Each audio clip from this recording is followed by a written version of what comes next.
1950s, schools were nothing like today. Hate Me charity drives, milk for the kids, and morning prayers. Let's go back to the school life of the 1950s. Public daycare centers and preschools did not exist. Children experienced their first taste of independence at school. Simple satchels served as their backpacks. Velcro was a brand new invention. It wasn't until the late 1950s that it became widely used. As a result, satchels had buckles and shoes had laces. In the 1950s, students traveled to school by bicycle or on foot. They abandoned their bikes without chains or locks. Some religious institutions still begin each day with a prayer. But in the 1950s, all schools practiced this. The day would begin with an assembly and worship. In American schools, students would recite the Pledge of Allegiance. The Supreme Court outlawed school-led prayer in 1962. Additionally, meals varied greatly. In the UK, cartons or bottles of milk were left outside the school. They have to drink it no matter what. The milk would spoil in the summer and freeze in the winter. It could only be defrosted by being near a radiator. Kids were given a mixed drink that contained some ice and some water. Not everyone liked it. Packed lunches came later. In the 1950s, it was either go home or have a school dinner. The latter was neither interesting nor healthy. Children were served one entree and one dessert. They received no other options.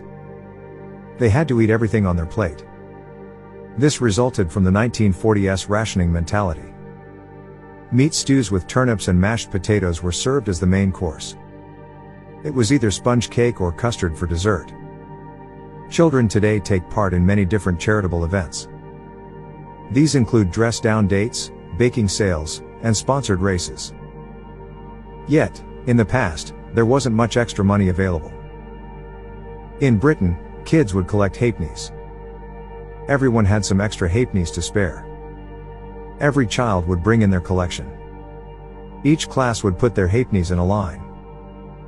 The class with the longest line received a round of applause. The 1950s were an era of unique physical education classes.